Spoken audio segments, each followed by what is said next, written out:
పరిస్థితి కూడా ఉండదు. సిగ్గు అనిపిస్తుంది, నిజంగా బాధ అనిపిస్తుంది. ఎందుకు రావద్దా? ఆడపిల్లలు బయటికి రావద్దా? రాజకీయాల్లో ఉండొద్దా?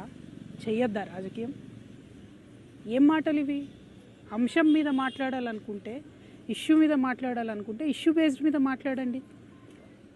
దాదాపు 1.5 year నుండి తెలంగాణ జాగృతి నుండి బీసీ అంశాల్లో మేము అగ్రభాగాన నిలబడి పోరాటం చేస్తున్నాం. నేను ఏ ఒక్కనాడు కూడా తీన్మార్ మల్లన్న గారిని ఒక్క మాట కూడా అనలేదు. ఒక్క మాట కూడా అనలేదు నేను. అసలు ఆయన నన్ను ఎందుకన్నాడో కూడా నాకు తెలియదు. నన్ను అనాల్సిన సందర్భం ఏందో కూడా నాకు తెలియదు. సరే, ఆయనకి ఏం కోపం ఉందో లేకపోతే ఎవరన్నా ప్రేరేపించిండ్రో ఎందుకన్నారో నాకు తెలియదు. తీన్మార్ మల్లన్న గారిని మాత్రం నేను ఒకటి రిక్వెస్ట్ చేస్తూ ఉన్నా. మీరు బీసీ బిడ్డ కాబట్టి ఏది పడితే అది మాట్లాడితే చెల్లిపోతుందంటే కరెక్ట్ కాదు. గుర్తుపెట్టుకోండి మల్లన్న గారు, తెలంగాణ ప్రజలు ఎక్కువ కాలం పరుష పదజాలాన్ని సహించరు. మీరు ఎటు పడితే అటు మాట్లాడితే చూసుకుంటే ఎవరు ఊరుకోరు. మీరు మాట్లాడిన దానికి డెఫినెట్గా ఆవేశం వచ్చి మా కార్యకర్తలు, మా నాయకులు ప్రజాస్వామ్యబద్ధంగా ప్రొటెస్ట్ చేయడానికి వచ్చారు. అయితే మీరు కాల్పులు జరుపుతారా? సామాన్య ప్రజల మీద కాల్పులు జరిపేంత అంత క్రూరత్వం ఎందుకు? ఏంది ఇది? ఏం వైఖరి ఇది? ఏం వైపరీత్యం ఇది? ఎందుకోసం చేస్తున్నారు ఇట్లా మీరు? అంటే ఒక ఆడబిడ్డను ఎంత మాట పడితే అంత మాట అనేసి ఇది తెలంగాణ పదజాలం ఇట్లనే ఉంటుంది గట్లనే ఉంటుంది అని అంటే ఇది మీ టీవీ కాదు, మీరు మేకప్ వేసుకొని వేసే డ్రామా కాదు. ఇది రాజకీయము, ఇది ప్రజాస్వామ్యము. ఇందులో అనేక మంది ప్రజల యొక్క జీవితాలు ముడిపడి ఉన్నాయి. అరే, తెలంగాణ జాగృతి ఎన్నో కార్యక్రమాలు చేసింది. అందులో బీసీ ఉద్యమం ఒక భాగం మాత్రమే. ఇంకా చాలా కార్యక్రమాలు చేస్తాం, ఇంకా బలంగా పోరాటం చేస్తాం. ఎందుకోసం మీకు ఇంత దుగ్ధ? ఎందుకోసం? ఒక ఆడబిడ్డ రోడ్డు మీద నిలబడి ప్రశ్నిస్తే తట్టుకోలేకపోతున్నారా? నాలాంటి వాళ్ళను కోట్లాది మందిని తయారు చేస్తా ఏమనుకుంటున్నారో మీరు? మేము అనుకుంటే, ఆడబిడ్డలు అనుకుంటే కనీసం ఇంట్లోకి వెళ్ళి బయటకు వెళ్ళలేరు. మీరు ఆలోచన చేసుకోవాలి మల్లన్న గారు. ఎవరి కోసం మాట్లాడుతున్నారు మీరు? నేను ఇవాళ రాష్ట్ర ముఖ్యమంత్రి గారిని కూడా అడుగుతున్నా. ఈ మల్లన్న గారు నిన్న మధ్యాహ్నం ఈ టైంకి ఈ మాట మాట్లాడితే ఇంతవరకు నేను ముఖ్యమంత్రి గారికి ఒక సహచర ఎమ్మెల్సీని ఇంతవరకు కనీసం ముఖ్యమంత్రి గారు మాట్లాడలే. ఆ రోజు వారి కుటుంబ సభ్యుల మీద మాట్లాడితే 2 ఆడపిల్లల్ని, యూట్యూబర్స్ని, జూనియర్ జర్నలిస్టులని పట్టుకపోయి మీరు జైల్లో పెడతారా? ముఖ్యమంత్రి గారు, నేను మిమ్మల్ని డిమాండ్ చేస్తూ ఉన్నా, మీరు తక్షణమే మల్లన్న గారిని అరెస్ట్ చేయకపోతే మల్లన్న గారితో ఈ మాటలు మాట్లాడించింది మీరే అని కూడా తెలంగాణ ఆడబిడ్డలు అందరూ అనుకునేటటువంటి పరిస్థితి వస్తుంది. మీ కుటుంబానికి ఒక న్యాయం, తెలంగాణ ఆడబిడ్డలందరికీ ఇంకో న్యాయం ఉంటుందా?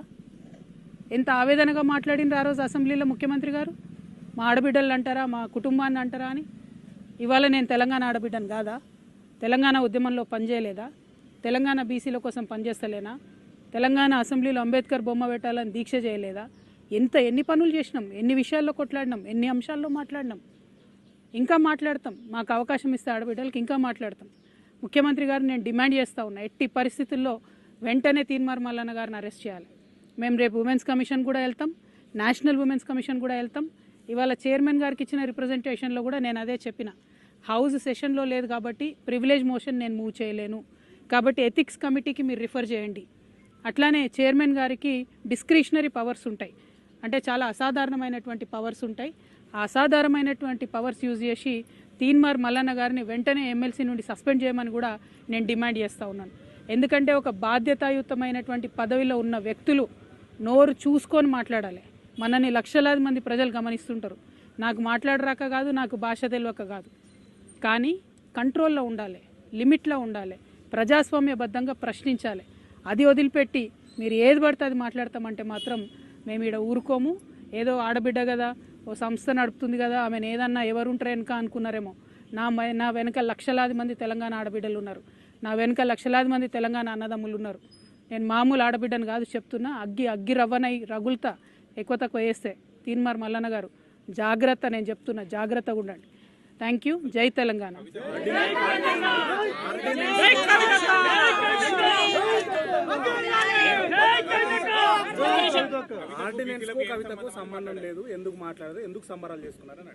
నేనేమంటున్నా తీన్మార్ మల్లన్న గారు బీసీ ఉద్యమానికి సంబంధించి నన్నెందుకు ప్రశ్నిస్తున్నారు? అసలు నేను ఇచ్చేదాన్న ఆర్డినెన్స్ తెచ్చేదాన్ని.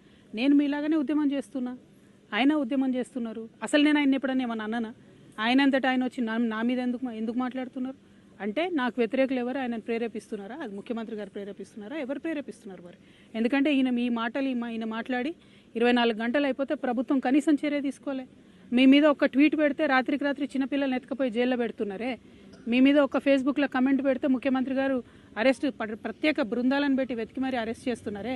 ఒక ఎమ్మెల్సీని, ఒక ఆడబిడ్డని, ఇదేనా మీరు తెలంగాణ ఆడబిడ్డలకు ఇచ్చే రక్షణ?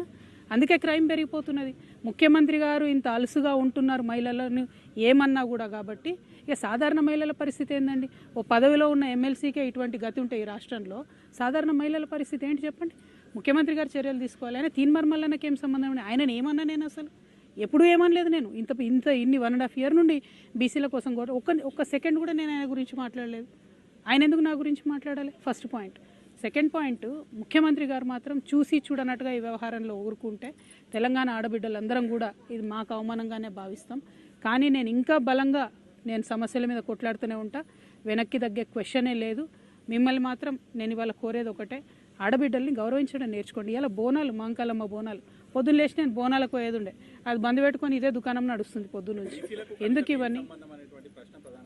నేను ఒకటేనండి, ప్రజా సమస్యలు ఎవరన్నా మాట్లాడవచ్చు, ఎవరన్నా ప్రజా సమస్యలు మాట్లాడవచ్చు. తెలంగాణ జాగృతి అనేక ఉద్యమాలు చేసింది, అందులో బీసీ ఉద్యమం ఒకటి. మా సంస్థకున్న నిబద్ధత ఏంటంటే మేము ఏదైనా అంశం ఎత్తుకుంటే అది సాల్వ్ అయ్యేదాకా దించం. మహిళా బిల్లు ఎత్తుకున్నా దించలేదు, ఏ అంశమైనా సాల్వ్ అయ్యేదాకా దించం. అంబేద్కర్ విగ్రహం అయినా కానీ ఏదైనా కూడా ఇష్యూ సాల్వ్ అయ్యే వరకు దించం. బీసీ ఉద్యమం కూడా అంతే, ఇష్యూ సాల్వ్ అయ్యే వరకు దించే ప్రసక్తే లేదు.